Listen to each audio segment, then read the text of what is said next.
Okay. Welcome to the Downtown Dawgs. My name is Jimmy Rogers, and the gentleman next to me is a once-in-a-generation human being. We'll talk about that. It's my honor to introduce one of the greatest quarterbacks in the history of the University of Washington, and more importantly, one of the greatest leaders of our time. Ladies and gentlemen, Tom Flick. Hey, Jimmy. How are you, Tom? Good to see you, bud. Thank you for joining us today. 67 years old? Yeah, pushing 68. August 30th? Yeah. Okay. Yeah. How's your health? It's good. I mean, I take a lot of time and energy to keep it that way, but yeah, I'm doing fine. Any replacements? Shoulders, knees? No, I'm fine. I'm fine right now. Did you ever consider running for mayor? Oh, gosh. Never. Never. No, not at all. Too busy being a dad and a husband, yeah. The other day I asked you why God takes these people with these huge personalities, huge hearts, Breno DeFeo, for example, Yeah. and we were talking about another teammate that's not doing well, and you had an answer that was extremely, very responsive, very candid, and very spot on. And I was wondering if you would mind sharing that answer again, or do you study the Bible, or is this just from your learnings over the years? I mean, I study the Bible a lot. I mean, I study every day. Mm-hmm. And, it's the whole concept. As human beings, we're always trying to find ways to bring value. We're searching for something that gives us value and something that gives us worth.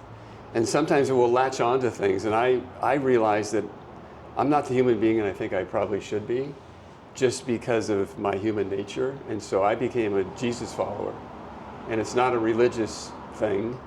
It's a relationship. And so, and people will follow all types of things and deify, just like even if they're irreligious. And so, yeah, I do. I study the Bible every day and spend time with the Lord. so at some point you said, I'm not the man I thought I was, or Yeah, I think the man I'm supposed to be? I think if we all get serious about ourselves, we'll realize that we're not the people we really think we should be, because there's a sin nature. And you brought up the comment about Breno DeFeo passing away at a young age. Tucson Tyler, what a great friend for both of us, a teammate of ours, but he's really facing heavy dementia. Big personality, big heart, Yeah. big laugh, big physique. Yeah. I mean, everything about him was He's just an incredible human being. Yeah. And his lovely sister's taking care of him. Mifa is her nickname. And but you asked a question: why does God do things like that to us? God doesn't do those things to us. We live in a broken world, and in a broken world, there's sin and heartache and difficulty and evil, and it's just the natural order of things got disrupted a long time ago. And until we get called to heaven, we have to kind of live with the consequences. So it's unfortunate, but it's not God's doing. My take. Now, you've been married since 1985 to Molly? Yeah, Molly was my high school first girlfriend. It started dating at 16. Oh, wow. And in 1985 you got married? Started Started dating at 16 at Interlake High School? Yeah, dated her 11 years, but when I went and played in the NFL for 7 seasons, I wouldn't see her during the season, so we finally got married. And Now, is it true that you had to change your wedding date because of the Orange Bowl game, 1985, or not? Is that just a rumor? Sorry, buddy, but that's a rumor. Yeah. You have 2 children, Jenny and Joe. Yeah. Jenny was in Barcelona. I presume she's... No, Joe is our oldest. Joe is, 30, but Jenny was? 30. Yeah, she's also, but our son lives there. He's married in Barcelona to a great gal. Claudia is our daughter-in-law. And Jenny lives in Montlake. Okay, great. Now, Tom's an elite corporate speaker. In my opinion, he controls the room through his calmness and his confidence. So elite, you can imagine how grateful I am to have Tom take the time out and join us today. I really appreciate that. One more thing, Tom Flick does not have an ego. Not that I have seen. So if you could speak to that for a second. Is it a biblical thing? Welcome to downtown Seattle, huh? Yeah.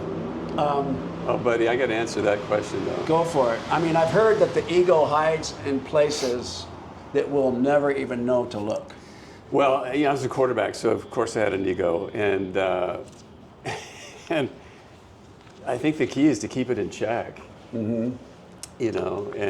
But you want to succeed as a speaker or as a model or a host, but so you got to put yourself out there to get Sure you do. attention, to get recognized, but then you don't want to put two? Is there a balance? God, yeah, that's a tough balance. I mean, I was raised by great parents. I think that's a big part of it. It's about respect and courtesy, kindness, all that type of stuff, which is critically important, I think, as a human. But yeah, I've got an ego. I think keeping it in check is really the whole point That's about the it. key, isn't it? Now, There's a Bible verse that says, "Don't think of yourself as highly as you should," but kind of does it go exalt on to lead, others. does it go on to make you lead you down the path that it's evil? The ego? No. Okay. It's just it can get out of control. So Jack Thompson, the throwing Samoan from Washington State, I spoke to him yesterday. He's coming on the show, and I told him that you were going to be here this morning. And he said, quote, "Please tell Tom that I would personally help mobilize the Seattle Cougar faithful in support of his candidacy to be the next mayor of Seattle. This is the one thing the Cougars and the Huskies can and will come together on to save our city. If anyone can do it, it's Tom Flick." How's your ego now? That's sweet of Jack. If anybody knows Jack Thompson, he's probably one of the greatest guys on the earth. Isn't he? Sweet guy. Great story regarding Washington and Washington State, his recruiting. Oh, really? I'll save that for his interview. I love Jack, and I've known Jack since I was recruited at WSU. And he's another brother in Christ, and just a sweet gent. But he's like the ambassador of the Cougars. Mm-hmm. You're born. I appreciate that, but I'm going to pass on the mayor thing. Yeah. Nothing. Yeah. Well, if you're not going to take it, I think Jack should. Jack could be I think great. he'd be great. Yeah. I think he'd be great. Now, you're born in Maryland. You moved to Bellevue. What did your parents do for a living? Well, I'm one of 7 kids. I'm 6 out of 7 on the totem pole, and so all of my brothers and sisters were born on naval bases. My dad was a naval aviator, an officer. Okay. And so I was born in Patuxent River Naval Air Station. As soon as I was born, 2 months later, we went west. And my dad was an outdoorsman and bought a horse ranch. He was a pilot. And actually, our neighbors in where I was born, our neighbors were the Glenns, John and Annie Glenn, the astronaut, because he was a pilot with my dad. And so Annie Glenn, John's wife, would babysit me and my other brothers. And so, but we came west, and I think I would have thought you had more. You would have moved more often, just the once. Well, I was at the end of the whole thing. My dad retired. Oh, okay. Right when I was born, he retired. So we came west, and been in the Northwest ever since. So. Now, Tom was magnanimous to this 18-year-old Husky and many, many others. So he set the standard for all of us younger Huskies, and in turn, we've tried to carry this forward. Thanks, buddy. Was there an older Husky that treated you the way that you treated us?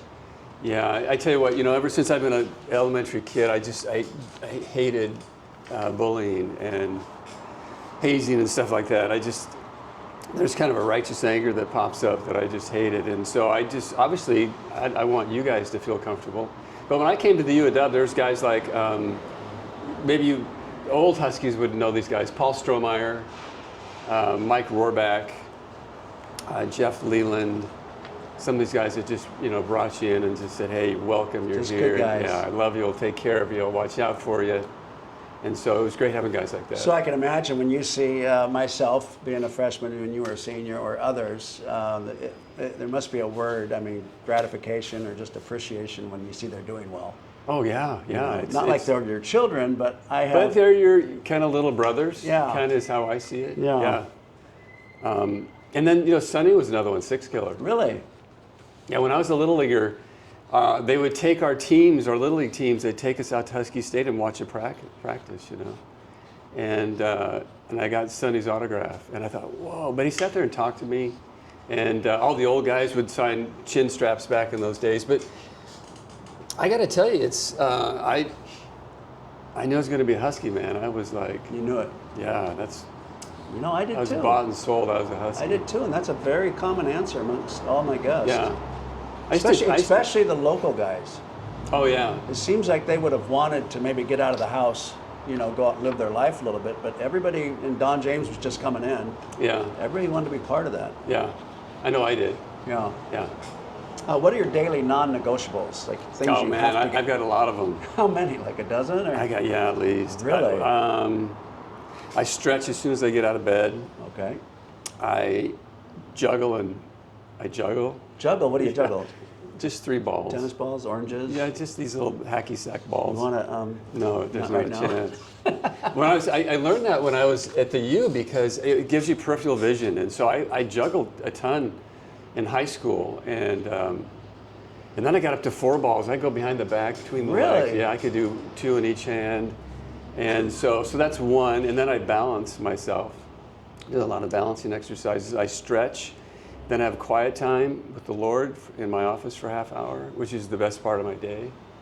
And I then eat. I drink X amount of water with I'm just on it. Electrolytes and Yeah, I'm just on it. And the reason why is, our brains, man, we've been hit so many times. I've had 5 concussions. I was going to say, you had a concussion, you had an Arizona game where you were 18 for 18, was it, or 17 for 17? Yeah. And then you went down to USC the following week and beat the USC was voted the best team to not win a national championship in NCAA history. Really? The best team I did not to know not that. win a national championship. And so the defense was loaded with NFL all-pro players.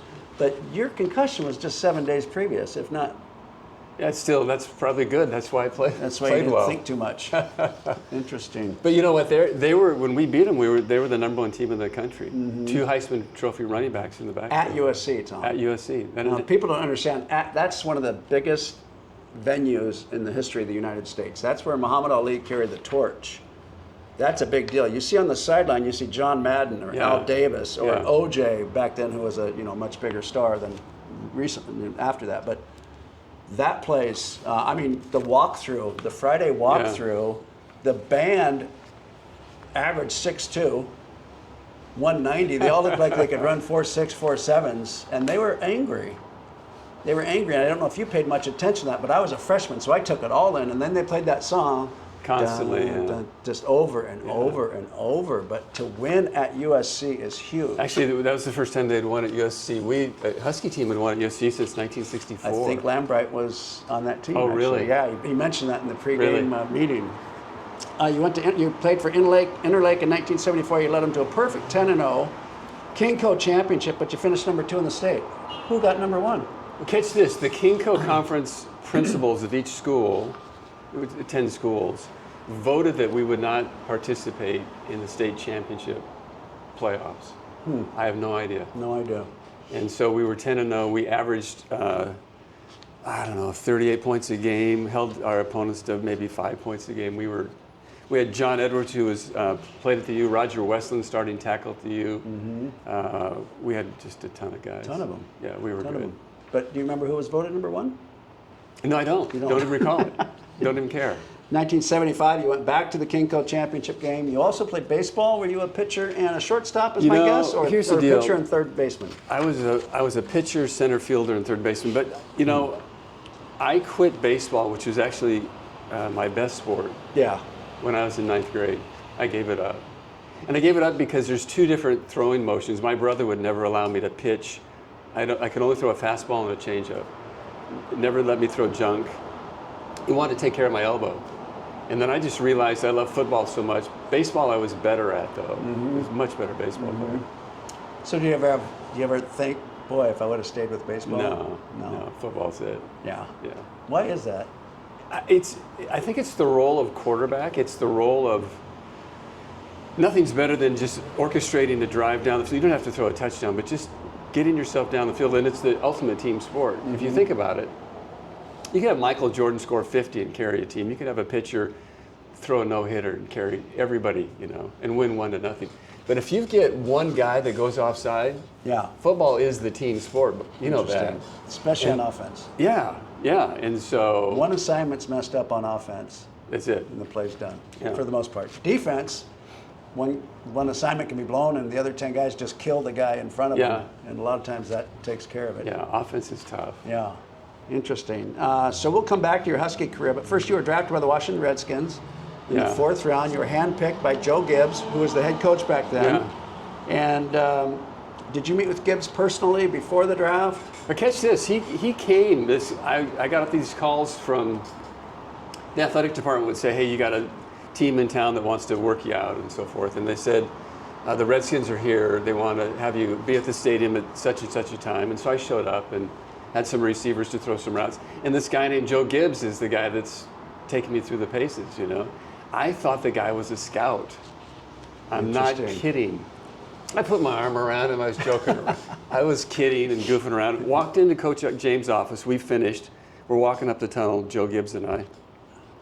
Get into Coach James' office. We sit down.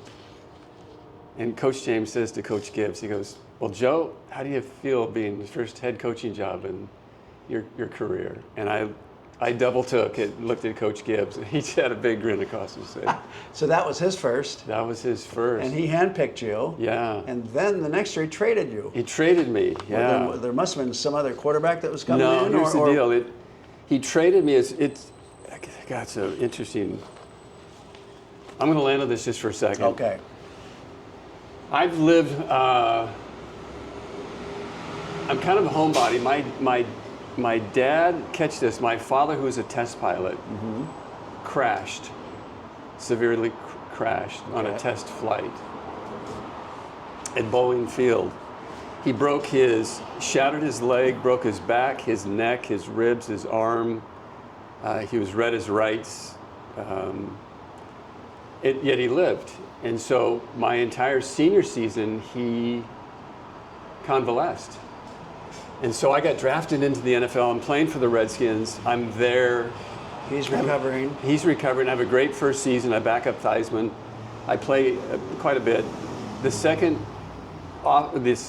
next off season, my first off season in the NFL, I go back home.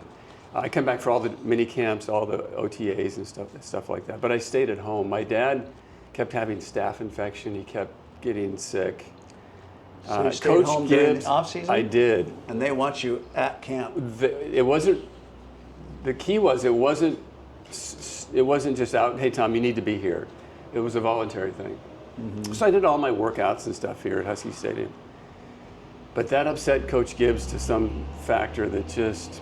And so one night he came up into my room and he said, hey, and I love Coach Gibbs. He's a fabulous gentleman. He sat on the end of my bed and I was sitting there at curfew and he said, hey, I just want you to know something, we just traded you. And so we traded you because, and my pride jumped. I said, I don't want to know why you traded me. And I just was really upset. So we split and walked out the door together. Or he walked out the door. And so I was traded. And just because, and I said, and he told me later, said the reason why I did it is because I didn't think you were invested. Oh boy. And I said, my dad's on his deathbed. What do you want me to do? You know. So on to New England? On to New England. Cleveland? Worst experience in the world, New England. Huh? Oh, gosh. Why is that? We had a coach that if we won, he took the credit. If he lost, man, talk about a finger pointer. Interesting. And we all kind of rebelled. We actually had so many meetings. So those weren't the glorious years. No, those were the bad. England at all. Yeah. Then Cleveland? Cleveland. I played on the team. I played on the teams that made it possible for all the other teams to go to the Super Bowl. Sam Ratigliano. I had 7 head coaches in 7 seasons. I had 7 head coaches. Wow. So he was a great gentleman. I played for him, but we're playing against the Patriots, my old team. Paul McDonald's the quarterback. The clock's ticking down. We're getting into field goal range. We call a timeout. Sam says, hey, Paul, let's just do a little 5-yard out. I said, Sam, that doesn't sound like a great idea. Let's just kick it. And if we fumble the snap one, we have another down to kick again, you know? And he goes, no. Do the 5-yard. Do the 5-yard. So Paul drops back and just hesitates slightly, throws the ball. They pick it off and run it down. Pick 6. Sam's shaving. We're getting after the game. He's at a mirror in the bathroom. I'm right next to him. Yeah, he said, man, and I go, I should have listened to you. He got fired that night. Marty Schottenheimer then took over. And New York Jets. Jets again, another. So it sounds like everything, you just kind of lost it up the New England. No, the last team, Chargers. Oh, I'm sorry. I played for the Chargers, and I played for Don Coryell, who was a Washington Husky. I did not know that. Who was a great coach. I didn't know that. Yeah. He played for the Huskies? He was a UW Husky. Oh my God, because he signed me. Oh, really? Yeah, and he said at the end of the first day, it was a 3-day mini camp, and he said the following people need to see the trainer. and I ran a 4.6 and benched the world. And he said, Jimmy Rogers. And I was like, there's 2 Jimmy Rogers on this team. And I didn't go.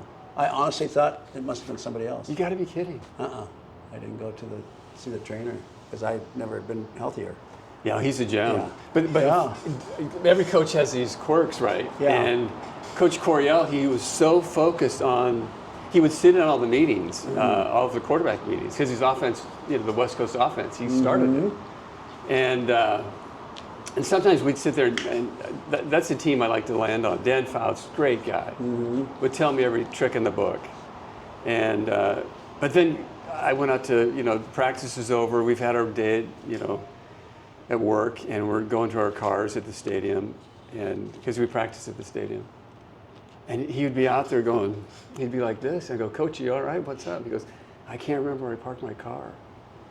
And there's so many stories about him driving to work, and instead of taking his son to school first and then going to work, he would drive to work, his son would be in the back seat. I didn't even know this. Did you ever have words with John Elway? And I don't mean in a negative way. No, I've played Elway twice. I played him my senior year, and he was a sophomore, yeah. Yep, in Seattle. Well, we played him down there my senior year. Did we lose? No, we beat him on the last second. Yeah. Oh, right. We went down the field in like a minute and a half, went 90 yards. Yeah.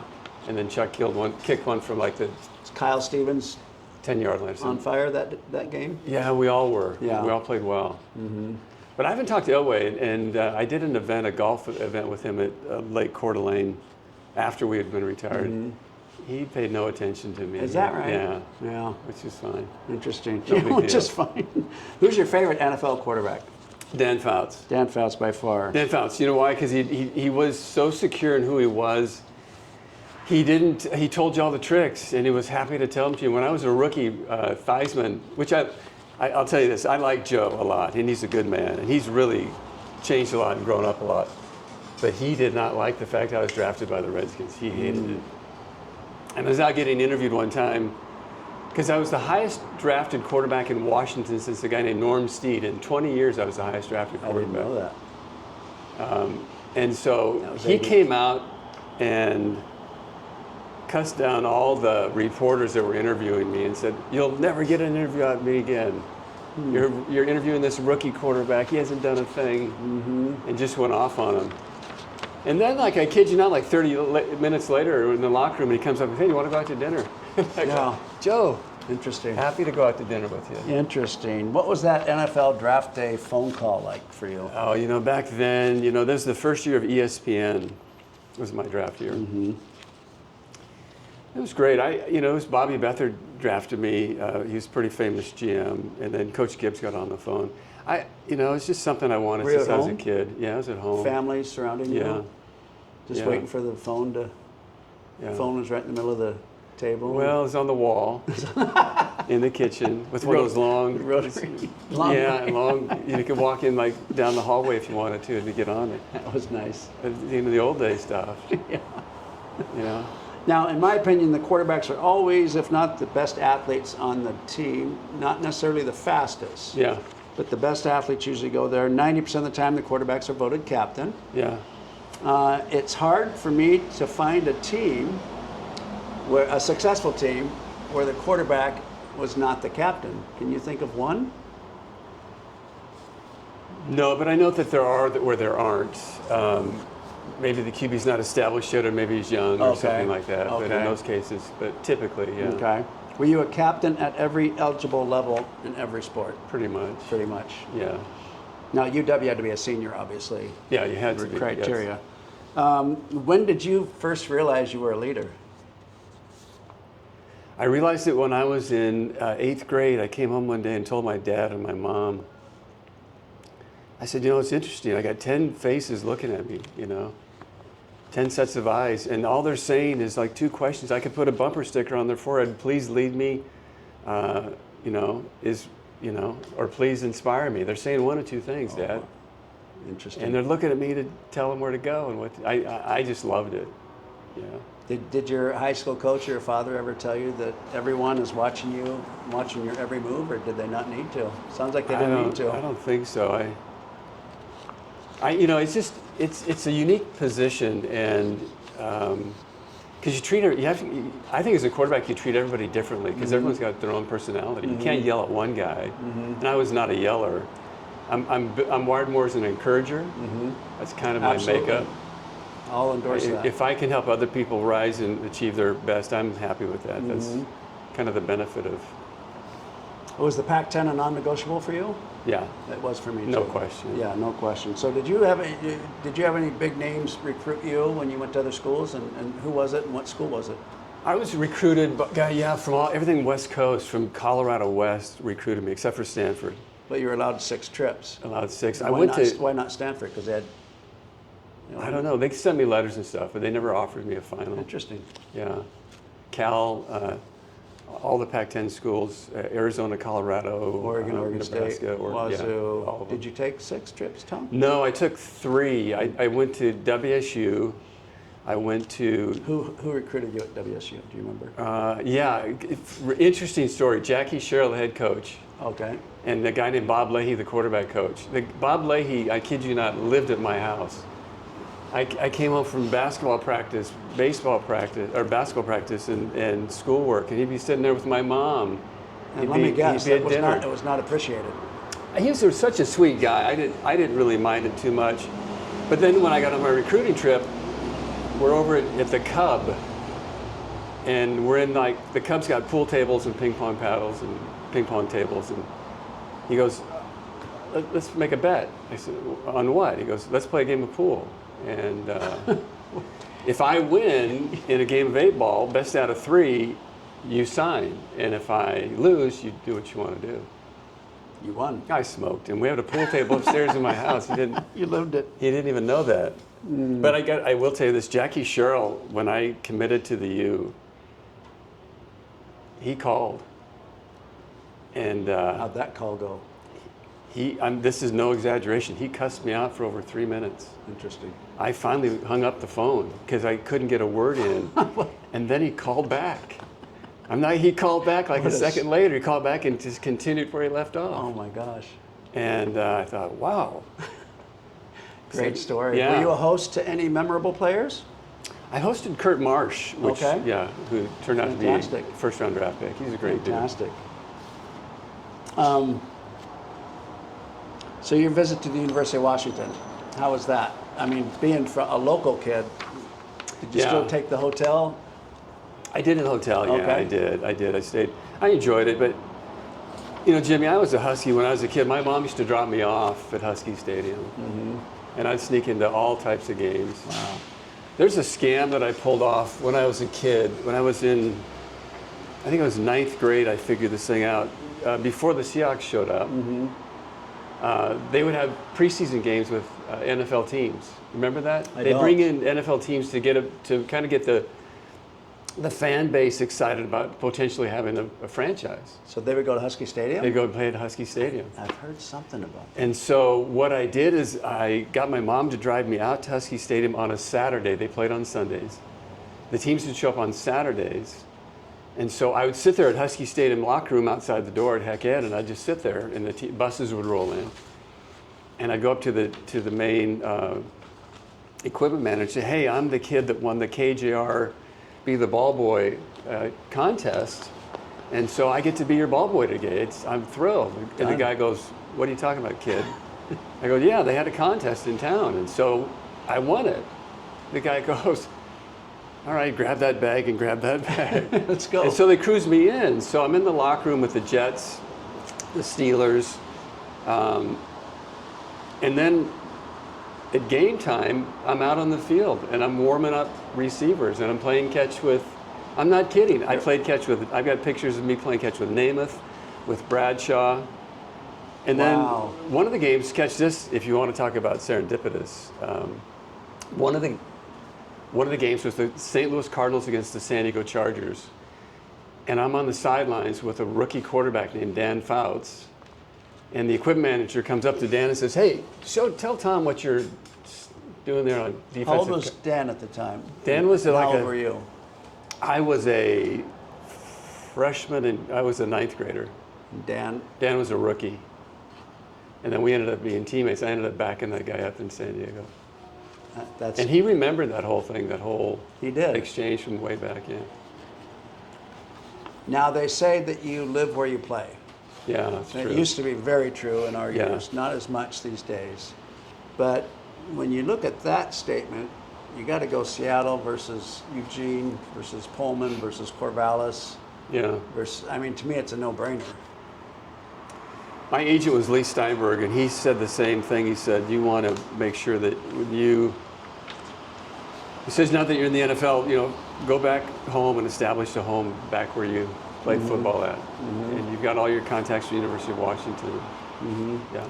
Now, in my opinion, the kids that came from out of state that left their homes for the first time, that came to play for the University of Washington, they were more likely to lose their way.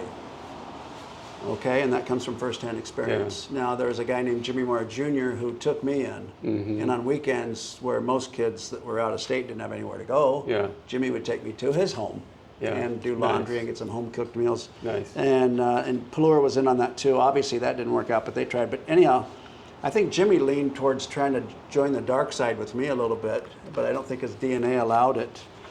Did you ever take in an out-of-state player like that? Like Jimmy did for me? No, but what we did, we have guys over for dinner. Yeah, in some senses, have guys over for dinner. My mom was a great cook, and our house was always kind of the point of reference with so many brothers and sisters, and so, yeah, just bring guys over, teammates over. Yeah. Hang out. From out-of-state guys, though, must have really just guys. appreciated it. Yeah. Certainly they did. Yeah. Now, who was the best athlete you played with during your Husky career? Oh, geez, It's tough, isn't it? From a Spider to an Anthony to an Aaron to a Joe Steele. I don't know. To I would say Ronnie Rowland. The most enjoyable teammate. That's even bad to say. I can't. Okay. Joe Steele. I've got a special place in my heart for Joe.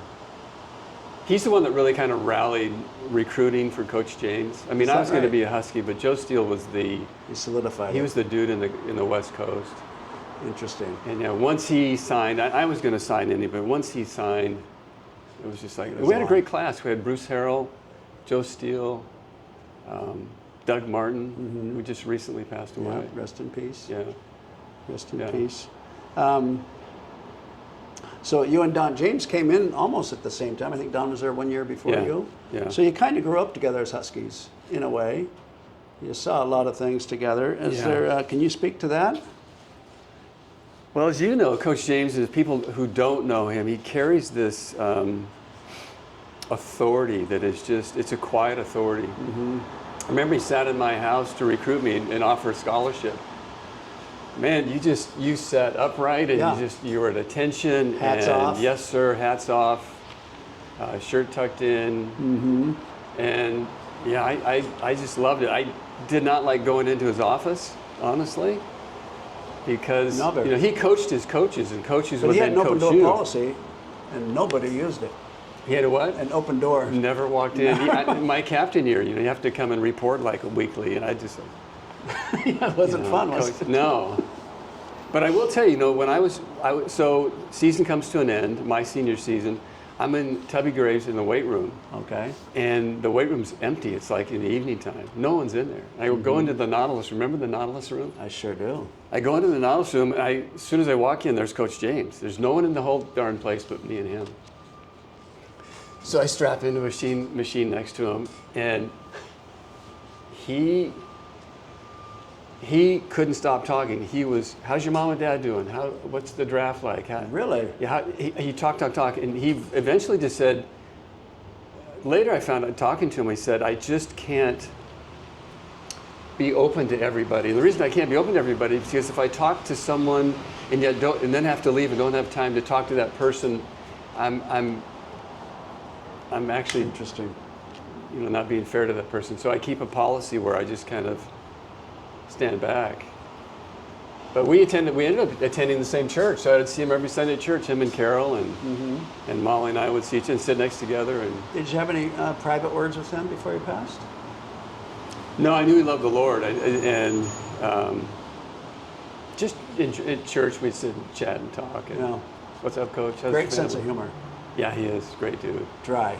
Yeah, very dry. Very dry. Yeah. Is the following analogy correct or accurate? Your freshman year and your sophomore years, it seems like when you're on the field, there are bullets flying around your head, and then you become a senior and you become the bullets. For me, JR, I'd say kind of even out my end of my freshman year. Mm-hmm. That soon. Yeah. That's amazing, especially at that position. Well, I got to play my freshman year as my last game against WSU, and things just kind of slowed down mid-season, and yeah, interesting. It Early really did, yeah. And you weren't 6'2", 220. You were 190. I was 6'3". Okay. I'm 6'3", taller than I thought. 185 in college. Okay. I played at 6'3", 200. Okay. But I've lost an inch and a half in height. Interesting. And how did you, that high school football was rubberized, correct? Yeah, it was. How do you go from that to that college football, it seems like, especially if it's wet? College football is easy to throw. Easy? Yeah, it is. It's made to spiral. It's easy to throw. What about that compared to NFL football? Same thing. It's easy I thought to the throw. NFL football was easy, but I thought the college ball was just... The NFL ball is actually easier than the college ball. The college ball is a little bit tougher. Interesting. But I tell you though, to your question about bullets and how fast everything moved, my first or second practice, so guys have helmets, shoulder pads. I think it's first pad practice. Mm-hmm. And it's one of those nutcracker lines where, you hand the ball off to the quarterback, hand the ball off to the running back, and then he goes one-on-one with somebody. And there's, I think, a defensive tackle and an offensive guard or something. It's just like this one-on-one drill with a linebacker. Or half a line. That's it. It's half a line. Okay. And I remember I handed off to Robin Earl. And if you don't know Robin Earl, 6'5" and 250, I got my hand stuck in there, and I couldn't get it out. And he came down on the ball, and my arm was in there. Right arm. And I swear to God, he took me through the hole. He carried me through the hole. I was dragged on the ground. And then he got tackled. He got up before me, looked at me. I'm on the ground. He goes, "Stupid freshman." That's all he said, "Stupid freshman." And I actually called my mom and said, "I might be over my head in this place." But then all of a sudden, that was the first pad practice. First practice. Yeah, in pads. So I always talk to you about a sticky stat, a stat that you can't put on paper. Yeah. Whether it's you turn around and switch hit and hit a home run, or you catch that fly ball, but you catch it over the fence. Right. It doesn't go in the books. And that might be that sticky stat. I mean, the fact that you adapted from high school to college, everybody, there's a lot to learn. If you're a quarterback, oh my God, that is, I don't know how you do it. The learning curve. Wow. And then for you to pick it up early, that might have been... I had a really fortunate event when I was in ninth grade in high school. Mm-hmm. Going into my sophomore season, my head coach, Raleigh Robbins, was dear friends with the PR director of the Denver Broncos. Okay. And so he said to me, "I can get you a job in the summer as the ball boy for the Denver Broncos down in Pomona, California. If you're interested, you'd have to be there 5 or 6 weeks until we start our football here at Interlake High." I said, "I'll take it. They don't pay anything. I don't care." Who cares, yeah. So I actually flew down to Los Angeles. I was picked up by an assistant equipment manager. I was the equipment manager for the Denver Broncos. So what that meant is I cleaned up the locker room, did the laundry, did all this type of stuff. But during practice, I threw the routes to the receivers, and I warmed up the quarterbacks. That was my job. That experience. And so how fast they moved, I started to pick it up, and I said, okay, this is a really different thing. So when I got to, you can imagine my sophomore year, I'm on the field, and so we're running routes, and so the receiver is supposed to, like a 12-yard out route. Well, I'm throwing it way before the break. Mm-hmm. And everyone's going like, "What are you doing?" Because they turn around, the ball's hitting them right in the hands. Mm-hmm. I'm going, that's how it's supposed to be. That's how it's done. That explains everything. And so I had to jump on people. I got to be honest with you. Yeah, you did. Yeah. No better experience. Oh, it's fantastic. The best experience of my life. Better than one of these college mini camps or it really was. Summer camps. Yeah. Wow. So I got a break. Yeah. You led the Huskies to a 9-2 record your last year, a championship, a Rose Bowl berth, but not without heartbreaks. We opened the season ranked number 19. We climbed to number 13, only to lose to Oregon at home badly, 34-10. I hate to be selfish, but I didn't leave Oregon. Yeah. Come to Washington to lose to Oregon. Yeah. I'm not sure what happened because I was 18 years old and I really didn't see the field. I wonder if you have any clue what went on. I do know their third and long is a guy named Reggie Ogborn, who was a scrambling quarterback that our defense couldn't contain. Yeah, they were good. We just played bad. It was one of those. And it's funny. I don't remember much about games. We were talking about that. Yeah. I think you react. So it's such a reactionary sport that I don't have a lot of memory. Mm-hmm. So and the reason I bring that game up, so I really don't want to publicize it, is you finished so strong those last 4 games. We had Arizona State at home, and Seattle was mad, the band was mad, the fans were mad, the coaches were mad, 25-0, total domination. Yeah, we did. Enough said. Game 2, though, Arizona, 45-22. You completed 16-17, but a different type of stat, 17 for 17. I like to think 17 for 17. We won't mention it. We won't mention that it was an interception. It was an interception, but the ball never hit the ground. 94.1%. Yeah. Or, depending on what stat the you go funny with. thing was I was concussed on the first series of that game. So that was you Badly got concussed early. Badly. I don't remember the day. 3 touchdowns and a concussion. Yeah. Wow. Game 3 at USC. And let me just emphasize, at USC is such a big deal. We mentioned that earlier. And for Tom to go down there and lead our team to a victory over a defense that was chocked full of NFL All-Pro players, from the Browner brothers to Ronnie Lott to Chip Banks. I was 18 years old and just in heaven watching this thing from the sideline. Didn't have much to do with anything. Seems like I seem to remember Paul Scanzi hurdling. He went way. Ronnie Lott. I remember Sugar Ray Horton returned the punt. Yeah. Opening second half. Everything just went right. Yeah, we played well. To win down there.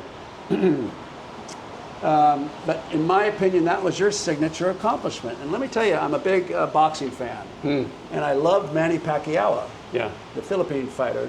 And the reason I loved him is because if he knew he was going to take this shot, put your fist up like you're going to, if he knew he was going to take that, he'll take it because he's bringing this one. So he's going to take one, but he's going to deliver. And that's exactly what you did standing in that pocket against USC. I saw you get your watch pocket get knocked out of your... You got clobbered, but you completed, and you knew you were going to get hit, but you followed through and you made that completion. It was just phenomenal. And then after the game, to just come up and see you, it's one of these memories I'll never forget. It's kind of a Mean Joe Green when he gave his jersey to the kid for the Pepsi Cola or something, and you handed me your helmet and said, "Hey, take care of that." You had to do some media stuff. Oh boy! But that game of yours, that performance was just. That was fun. It wasn't just about the smart quarterback. It was the boxer in you. The fact that you knew one of these guys were going to knock your head off, and you followed through. You completed those passes. I don't know what your stats were. We're not big stats guys here, but I just wanted to share that. Thanks, buddy. I appreciate that. Yeah. Let's see here. So that was 7 days after a concussion. So you were concussed the previous Saturday. I was concerned I wasn't going to play, but thankfully, and like we said earlier, kind of like when Michael Jordan had the flu that day. Yeah. And he couldn't miss. Yeah, that's funny. In high school, my best high school game I had the flu. Isn't that interesting? You just get out of your head. You do. Single season passing yards, 2,460. Longest touchdown pass to Willie Roseborough, 84 yards. Here's the one that I love. Career completion percentage, 60.4. And here's the cat daddy. Single game completion, as we said earlier, 94.1%, or in your terms, 100%. Right. If you count the interception as a completion. And to me, the records are the completion percentages, in my opinion, because you threw for 280 yards, and Michael Penix in 2000, whatever it was, he threw for 555 attempts. Excuse me. You had 280 attempts. Right. He had 550. Yeah. It was a different time. It's a totally different time. Track records stand because they don't change the 100 yards. Yeah. 100 yards is still 100 yards. Sticky stat. I know you. Explain that. Well, it's something you can't put on paper. Okay. Okay, so it could be an audible. These guys can't put an audible in the books. It could be a look that you gave Scansy or Anthony.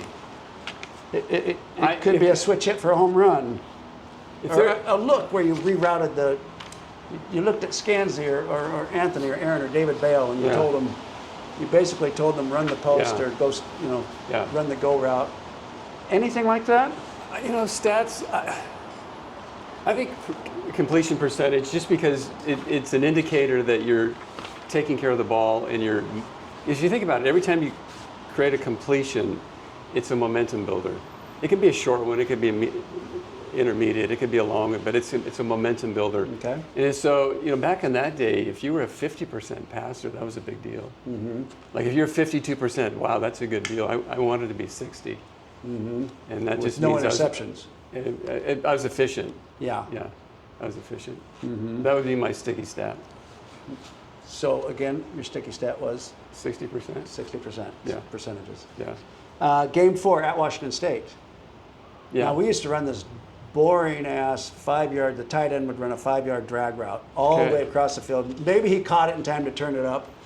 Usually he had to go out of bounds. It was I don't know. I covered it a million times, and David Bale was tough to cover. Yeah. But we had a play up there, and I don't know if you remember this. That David Bale ran that 5-yard drag route. I know. This is for the Rose Bowl. Okay. David Bale ran that 5-yard drag route towards our sideline. Okay. Completed it. He was able to turn up, and he wasn't that big of a dude, but David Bale packed a punch. He turned it up and put his head down and took out the cornerback. Now, if you don't know anything about football, if you have a solid cornerback, you're living the good life. There aren't very many backup cornerbacks. Yeah. So what I don't see these days, back to the cornerback, he's gone, he's out of the game. Their backup cornerback comes in, what do? Pick on him. You go deep. Yeah. You go deep. You went deep to Anthony or Aaron. I'm not sure who it was, but that touchdown pretty much sealed the game. As soon as I saw the guy getting switched out, it was. You go at him. I don't see that anymore. That's what you do. I see a player go down a corner, and I'm like, go after that guy. And they don't seem to do it. 311 yards. Well, it's cool. I played in 4 WSU games. 4 of them. Yeah. Wow. Started 3, but played in 4. That's exceptional. Yeah. Usually 1, maybe 2. The 1980 Rose Bowl, it seemed to be cursed from play 1.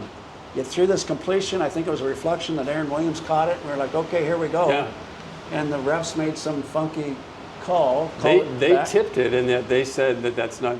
Can't be a completion. It's as if we tipped it to ourselves or something. How about the ball that pops up in the air? Mike Riley, my center, our center, catches it. In midair. It doesn't hit the ground. It runs in the end zone, scores. They bring it back. Quick point. You can't advance a fumble back then, but it never hit the ground. Never hit the ground. And it was a touchdown. Yeah. And they called it back. And then Tucson going over the line. Was for it a touchdown? Or I don't know. I forget that play. He fumbled.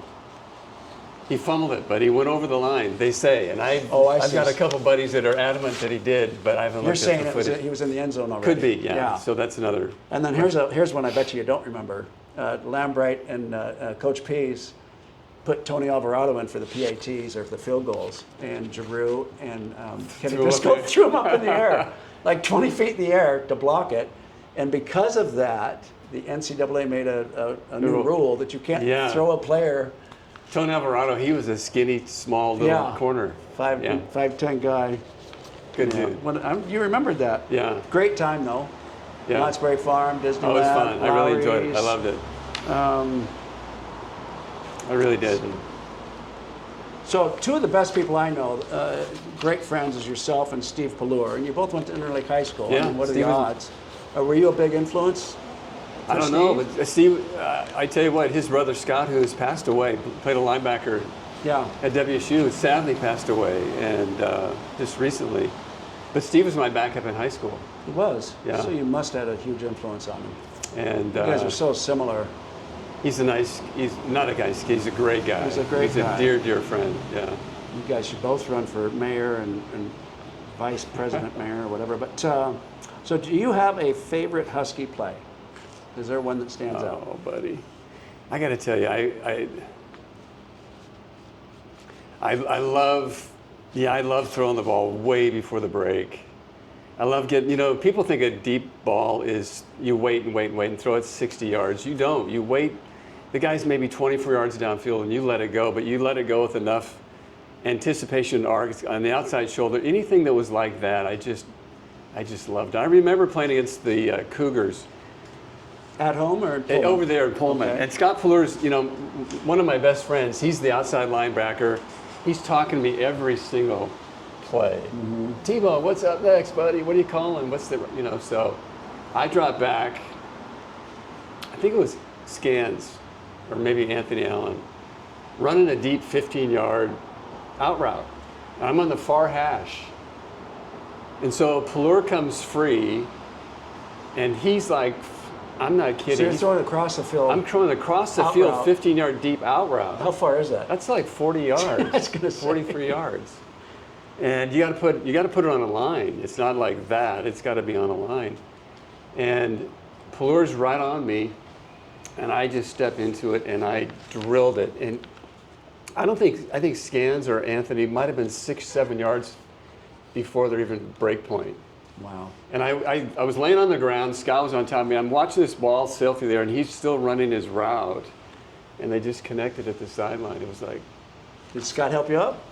Oh, he's really ticked he didn't get a sack. He thought he sacked me. He was upset I let it go. But and so that's one of my favorite plays. When did you know it was completed? I just to get to your feet? No, I watched on the ground. I was just sitting there, Plur's on me, I'm just watching the ball in the air.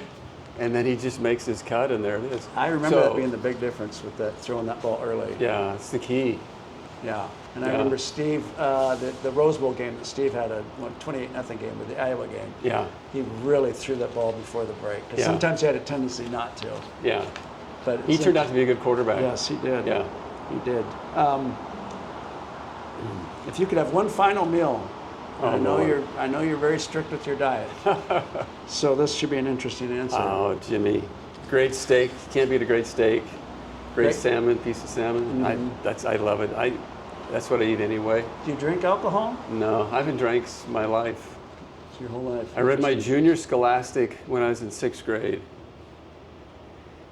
And I dropped candy and never drank alcohol. Because, when you're a little kid, you read your junior scholastic, said if you want to be an athlete, don't drink and don't eat sugar. And you took it that to day, heart. I just said, I'm done. Good for you.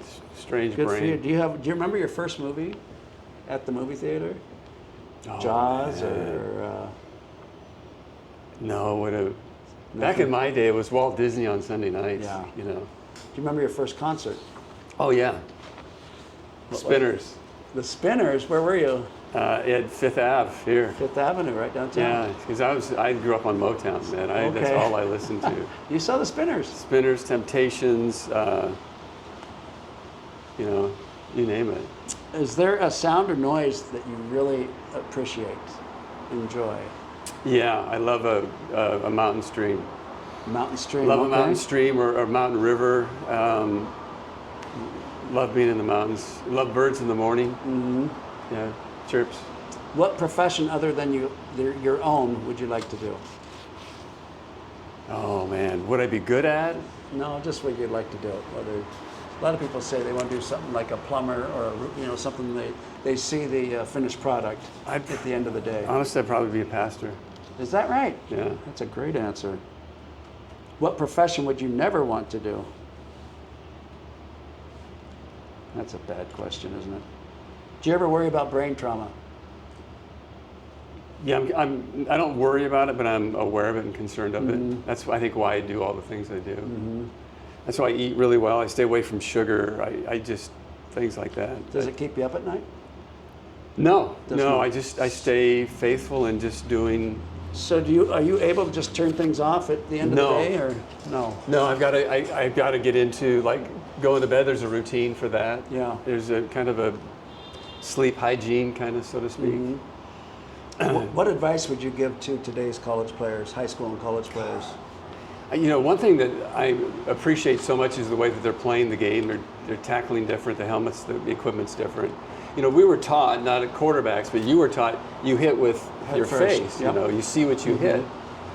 And man, it's a tough sport, but I'm thrilled that they're, I'm glad the kickoffs aren't full speed collisions. What would you like to be remembered for? Oh.